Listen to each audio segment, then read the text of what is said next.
जीवादितत्त्वं प्रतिपादकाय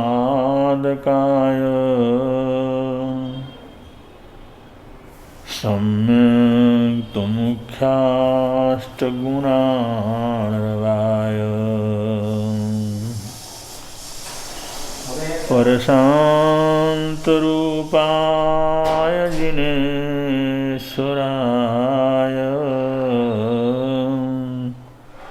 देवादिदेवाय नमो जिनाय चिदानन्दैकरूपाय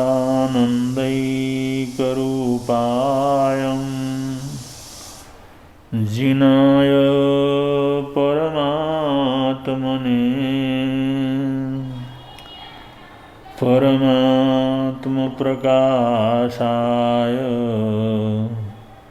नित्यं सिद्धात्मने नमः। अन्यथा शरणं नास्ति त्वमेव शरणं मम तस्मात् कारुण्यभावेन रक्ष रक्ष जिनेश्वर। नहीं त्राता नहीं त्राता नहीं त्राता जगत्त्रये वीतरागात् परो देवा न भूतो न भविष्यति। जिणे भक्ति जिणे भक्ति जिणे भक्ति दिने दिने वीतरागात् सदा मेस्तु सदा मेस्तु सदा मेस्तु भवे भवे।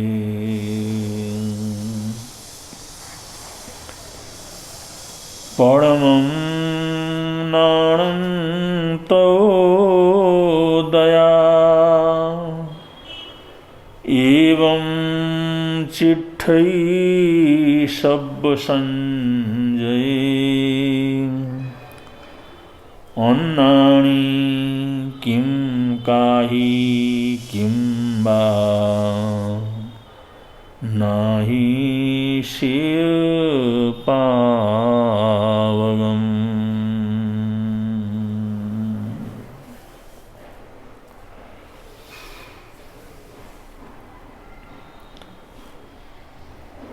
आगम में ये ज्ञान का प्रकाश है। आगम से आने वाला ज्ञान का प्रकाश अनंत अनंत आत्माओं के लिए सुखदायी है, प्रसन्नता प्रदायी है, पुण्य प्रभावक और आत्म उत्थान का कारण होती है। इसलिए ये वीतराग वाणी का प्रकाश और हत आगम का प्रकाश ऐसी शक्ति है, ऐसी ऊर्जा है, इससे हम अपने जीवन को समझ सकते हैं, रहस्यों का उद्घाटन कर सकते हैं, जगत को जान सकते हैं, पुण्य पाप का विश्लेषण कर सकते हैं और जो मानव का एक उच्चतम हमारे को जो जीवन मिला है मानव शरीर की उपलब्धि हुई है, मानव जीवन प्राप्त हुआ है, इसको हम सार्थक बना सकते हैं। सामान्य रूप से देखा जाए तो खाना पीना, परिवार बनाना, उसी भागदौड़ के अंदर चलते चलते जीवन के अंतिम क्षणों तक पहुंचना, ये तो अनंत जगत के जितने भी प्राणी हैं सब ऐसा ही करते हैं। अगर मनुष्य भी इतना ही करे, मनुष्य भी इतनी सीमा में बना रहे, मनुष्य होकर के भी यही भागदौड़ और इन्हीं कर्मों में लगा रहे, तो मानव जीवन का मिलना उसके लिए कोई बहुत बड़ी उपलब्धि नहीं हो सकती। तो शास्त्रकारों ने हमें ये प्रकाश दिया, परमं नाणं तौ दया एवं चिट्ठई सप्प संजय। सब्ब संजय, संसार के जितने भी संयति पुरुष हैं, संसार के जितने भी साधु पुरुष हैं, आत्म दर्शन की तरफ आगे बढ़ने वाले संत पुरुष हैं, उन सब ने इसी न्याय को अपने जीवन में अपनाया है, जिसे आगम यहाँ पर प्रकाशित कर रहे हैं कि परमं नाणं तौ दया, सबसे पहले ज्ञान है, उसके बाद दया आदि आचरण है। तो परमं नाणं, ज्ञान को बड़ी महिमा दी गई है, जानकारी को बहुत आवश्यक बताया है। ज्ञान का अर्जन करना ये निरंतर जीवन के अंदर बने रहना चाहिए। जो प्राथमिकता ज्ञान को देते हैं, अध्ययन को देते हैं, पढ़ने को देते हैं, या ज्ञान अर्जन करने को प्राथमिकता देते हैं, तो उनको वो प्रकाश मिलता है, वो जानकारियाँ मिलती हैं, वो तथ्य उपलब्ध होते हैं। इस प्रकार के संस्कार हमारे को प्राप्त होते हैं कि उसके बाद जो भी हमारा आचरण होता है, वो अपने लिए, अपने स्वजन संबंधियों के लिए, परिवारजनों के लिए, अपने ग्राम नगर और राष्ट्र के लिए कल्याणकारी कार्य होते हैं, जो ज्ञानी अपने जीवन में करता है। क्योंकि वो ज्ञान के प्रकाश में रहता है, ज्ञान की रोशनी में रहता है, और जो ज्ञान की रोशनी में रहता है, ज्ञान के प्रकाश में रहता है, उसको सब सामने दिखता है, अनुकूलता है, प्रतिकूलता है, पाप है, पुण्य है, करना चाहिए, नहीं करना चाहिए, ये सब ज्ञान उसको सामने रहता, प्रकाश है पूरा। उस प्रकाश में रहता है, तो उस प्रकाश में रहते हुए वो कोई अभद्रता का कार्य, अनाचरणीय कार्य, अकरणीय कार्य ये मन से कर सकता है, न वचन से कर सकता है, न कर्म से कर सकता है। तो ये ज्ञान का चमत्कार है, ये ज्ञान का प्रभाव है। इसलिए शास्त्रकार कहते हैं परमं नाणं, सबसे पहले ज्ञान है। और साधुचर्या, श्रवणचर्या, उसको स्थापित करते हुए शास्त्रकारों ने स्वाध्याय को सबसे ज़्यादा महत्व दिया है कि दिन भर की चर्या में, हमारी जो दैनंदिन चर्या होती है, उस चर्या में सबसे अधिक जो समय लगाना है वो चिंतन में, वो मनन में, स्वाध्याय में, तत्व चर्चा में, और ये ज्ञान की आराधना और साधना में सर्वाधिक समय को लगाना ये श्रवण श्रवणियों का, श्रावक श्राविकाओं का कर्तव्य होता है। तो उसी दैनंदिन एक परिस्थितियों के हिसाब से हम आगे बढ़ते हैं तो ये ज्ञान का प्रकाश हमारे जीवन में निरंतर बढ़ता रहता है और इस प्रकाश का बढ़ना ही जीवन की बहुत बड़ी उन्नति है। अगर हमारे जीवन में ज्ञान का प्यास बना रहे, क्योंकि बहुत से सोचते हैं बहुत पढ़ लिया, बहुत ग्रंथ पढ़ लिए, बहुत सिद्धांतों का विश्लेषण किया तो हमारी पढ़ाई तो पूरी हो गई। ये पढ़ाई कभी पूरी नहीं होती। कितना दुनिया के अंदर ज्ञान है, कितने ग्रंथ हैं, कितने लोगों का अनुभव है, कितने लोगों ने अलग अलग भाषाओं में हजारों लाखों करोड़ों पुस्तकें लिखी हैं, अपने जीवन भर का निचोड़ उसके अंदर दिया है। तो ऐसे इस संसार में साहित्य इतना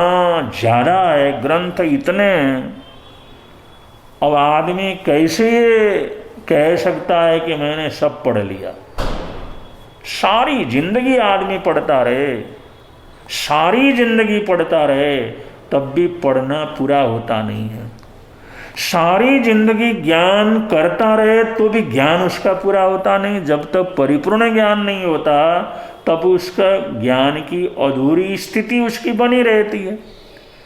इसलिए जो संयमी होते हैं, वो साधु होते हैं, वो अपने जीवन में हमेशा शिष्यत्व भाव के अंदर रहते हैं। शिष्य का मतलब विद्यार्थी के रूप में, एक ज्ञान के पिपासु के रूप में वो उस अवस्था में अपने जीवन को रखते हैं। भाई ज्ञान कहीं से भी मिले तो हम उसको प्राप्त कर लें, ज्ञान का प्यास बना रहे, बड़े बुजुर्गों को सुनने की भावना बनी रहे, उनके अनुभव से कुछ जानने की इच्छा बनी रहे। ऐसा छात्र जीवन, ऐसा शिष्यत्व और ऐसा एक ज्ञान की पिपासा वाला जीवन अगर हम जीते हैं तो ज्ञान की परिवृद्धि हमारे जीवन के अंदर होती रहती है। और वो प्रकाश जितना होता है वो प्रकाश रहेगा, और जितना जितना प्रकाश रहेगा उतना उतना हमारे को जानकारी होगी, उतना ही हम पाप के अंधकार से अपने आप को बचा सकेंगे। क्योंकि पाप अंधकार का स्वरूप है और प्रकाश ज्ञान का स्वरूप है, और ज्ञान में रहेंगे, प्रकाश में रहेंगे तो ऑटोमेटिक हजारों प्रकार के पापों से, अंधकारों से हमारा बचाव होगा। तो साधुओं के लिए, साध्वियों के लिए, श्रावक श्राविकाओं के लिए शास्त्रकारों ने ये प्रेरणा दी है कि जब तक केवल ज्ञान, केवल दर्शन की प्राप्ति नहीं होती, जब तक 14 पूर्वों का ज्ञान नहीं होता, तब तक हमारे को शिष्यत्व भाव के अंतर्गत ही जीवन जीना चाहिए, शिष्य के रूप में ही जीना चाहिए।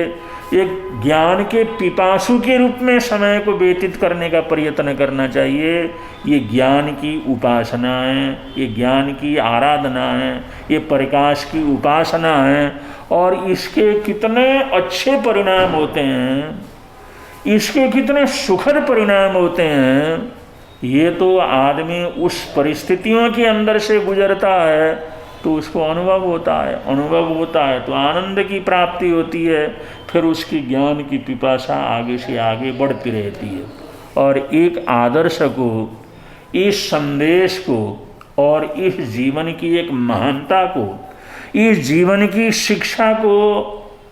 भगवान महावीर स्वामी के सबसे बड़े शिष्य इंद्रभूति गौतम, जो अपने समय के सबसे बड़े विद्वान थे, संपूर्ण सनातन ग्रंथों का, वैदिक ग्रंथों का जिन्होंने अध्ययन किया था, षड दर्शन के मर्मज्ञ थे, 500 शिष्यों के गुरुकुल के वो मालिक थे, और भगवान महावीर स्वामी के चरणों में आने के बाद फिर उन्होंने अपनी साधना की और ऐसी अद्भुत से अद्भुत लब्धियाँ प्राप्त की और उन लब्धियों के माध्यम से उन्होंने 14 पूर्वों का ज्ञान तक अर्जन किया। तो ऐसे 14 पूर्वों के अध्ययन करने वाले, 14 पूर्वों का ज्ञान पढ़ करके नहीं, लब्धि के माध्यम से जिन्होंने प्राप्त किया, ऐसे साक्षात परमात्मा स्वरूप, ऐसे साक्षात ज्ञान स्वरूप गौतम गणधर जो भगवान महावीर स्वामी के प्रथम शिष्य थे, वो भगवान महावीर स्वामी के समक्ष उनके सानिध्य में रहते हुए ऐसे रहते थे जैसे एक अबोध शिष्य गुरु के चरणों में रहता है, एक अबोध साधक गुरु के चरणों में रहता है। इतनी विनम्रता और इतना ज्ञान के अभिमान से दूर और इतनी सादगी और इतने सेवा के भावों के अंदर रहते थे। वो हम सब तमाम के तमाम साधु साध्वियों के लिए, सभी संघ के लिए, चतुर्वेद तीर्थ के लिए वो सबसे बड़े आदर्श हैं। इतने बड़े विद्वान होने के बावजूद, पहले ही 500 शिष्य के गुरु होने के बावजूद, 14,000 साधुओं में सबसे बड़े होने के उपरांत वो भगवान महावीर स्वामी के समक्ष ऐसे रहते थे जैसे बिल्कुल मासूम और वैसे अनजान एक साधारण शिष्य जैसे गुरु के चरणों में रहता है। ये सबसे बड़ा उदाहरण है कि ज्ञान की आराधना, ज्ञान की साधना और ज्ञान की उपासना करने का उन्होंने जो सिद्ध मंत्र हमारे को जीवनचर्या के द्वारा दिया है, वो अपने आप में बहुत अद्भुत है। और क्योंकि जब भी वो विचरण वगैरह करते, कहीं गोचरी पानी आदि के लिए जाते और किसी आवश्यक जीवन के आवश्यक कार्य से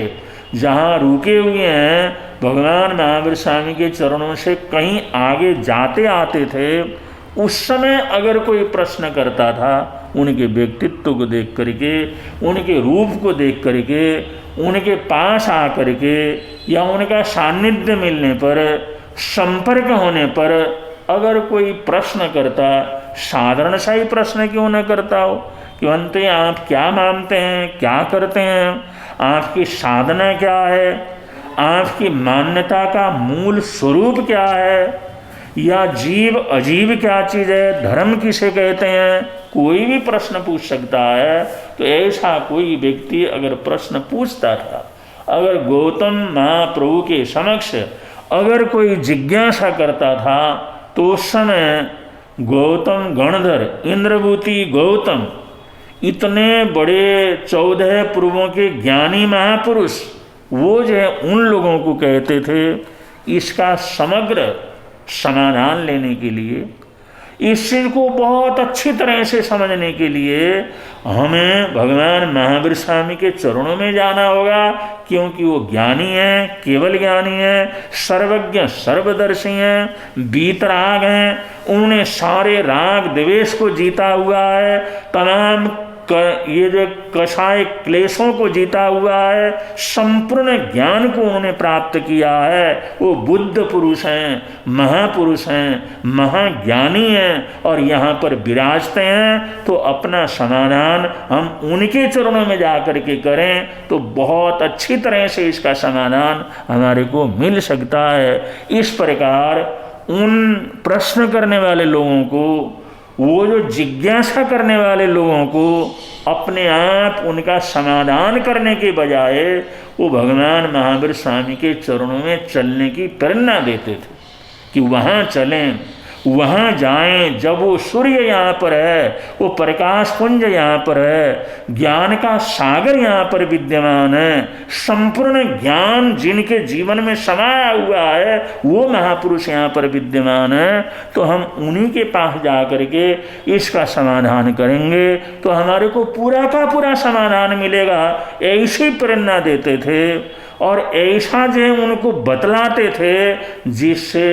समझने वाले या पूछने वाले उन जिज्ञासु लोगों के मन में भगवान महावीर स्वामी के प्रति एक अटूट श्रद्धा पहले ही पैदा हो जाती थी, एक जिज्ञासा पैदा हो जाती थी, दर्शन करने की भूख पैदा हो जाती थी, दर्शन करने की ललक पैदा हो जाती थी, एक श्रद्धा पैदा हो जाती थी। और उस श्रद्धा के साथ भगवान के चरणों में आता और वहाँ का वातावरण ऐसा होता, बहुत से लोगों को तो वहाँ पर आने के बाद ही, उनके संपर्क में आने से ही संपूर्ण जीवन में आमूलचूल परिवर्तन घटित हो जाता था। और इस प्रकार गौतम स्वामी ने एक शिष्यत्व भाव में रहते हुए, ज्ञान का आराधक बन करके रहते हुए, ज्ञान की उपासना के बीच में रहते हुए उन्होंने अपना तो कल्याण किया, साथ साथ में दुनिया के हजारों लाखों करोड़ों लोगों को उन्होंने उस महान ज्ञान प्रकाश के बीच में पहुंचा करके, भगवान महावीर स्वामी का सानिध्य प्रदान करके उन लोगों के जीवन को भी संसार सागर से पार उतारने का प्रयत्न किया। ये ज्ञान की आराधना का, ज्ञान की साधना का, ज्ञान की उपासना का सर्वोत्कृष्ट उदाहरण है, सर्वोत्कृष्ट मार्गदर्शन है, जिसको कि भगवान गौतम स्वामी ने जीवन के अंतिम समय तक हम लोगों को बोध दिया, जानकारी दी और एक मार्गदर्शन दिया, एक आदर्श प्रस्तुत किया। तो उस आदर्श को हम अपने जीवन में उतार करके अगर ऐसे ज्ञान की उपासना के अंदर लगे रहें, ज्ञान की साधना में लगे रहें, तो हम अपने छोटे मोटे घर परिवार के काम कारोबार संबंधी जितनी भी समस्याएं हैं उन समस्याओं का समाधान प्राप्त कर सकते हैं। और ये बहुत से विद्वान कहते हैं ये पुस्तकें, ये शास्त्र, ये महापुरुषों के जीवन चरित्र,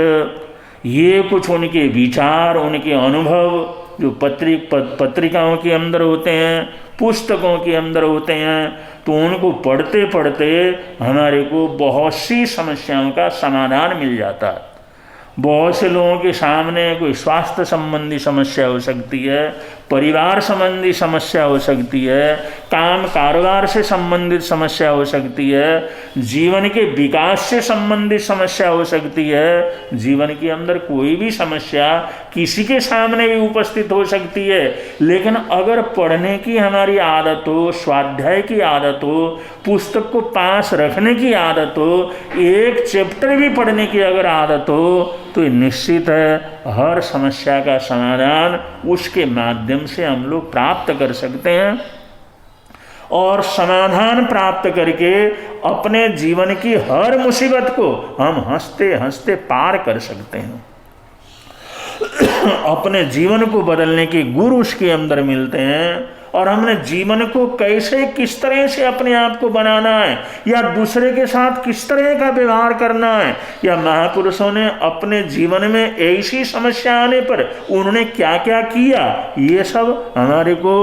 तभी पता लगता है जब हमारे को पढ़ने की आदत हो, पढ़ने की प्रवृत्ति हो। कभी भी खाली बैठें तो उस समय कोई अच्छी पुस्तक पढ़ें, सोने से पहले कोई अच्छी पुस्तक पढ़ने का, अध्ययन करने का आदत डालें, पढ़ने की वृत्ति रखें। और उसके अंदर कोई भी अच्छी चीज़ है तो उस चीज़ को दिमाग में उपस्थित रखने का प्रयत्न करें। अगर हम हमारी स्मृति में नहीं रख सकते हैं तो कोई एक आधी डायरी हम दैनंदिन बनाएं और उसके अंदर उस उपयोगी चीज को उसके अंदर नोट करने का अगर आदत बना लें, कोई भी अच्छी चीज ले ले, कोई भी अच्छे भाव आए, कोई भी अच्छे विचार आए, कोई भी हमारे को पढ़ने में, लिखने में, सुनने में आए, तो उसके अंदर हम उसको नोट करके रखें। तो इस आदत से हम अपने जीवन को बहुत ही सुंदर बना सकते हैं, बहुत ही समाधान कारक बना सकते हैं। इससे हमारे जीवन की समस्याओं का समाधान भी हो सकता है और हम किसी दूसरे की समस्याओं का समाधान भी बड़े आराम से कर सकते हैं। ये पढ़ने की लत, अध्ययन की प्रवृत्ति, जिसको शास्त्रकार यहाँ पर कहते हैं परमम नाणम, सर्वप्रथम तो हमारे को परमम नाणम ज्ञान की उपासना, ज्ञान की आराधना, उसके अंदर हमेशा हमारे को सजग रहना चाहिए। अगर इस वृत्ति को, इस प्रवृत्ति को, इस संदेश को हमने जीवन के अंदर उतार लिया तो हम अपने जीवन के इस मार्ग पर हर हालात के अंदर सफल होकर के सुखी जीवन हम अनुभव के अंदर ला सकते हैं। ऐसी हार्दिक हार्दिक मंगल कामनाओं के साथ आज के वक्तव्य को यहाँ पर विराम दे रहे हैं। बोलिए भगवान महावीर स्वामी की जय।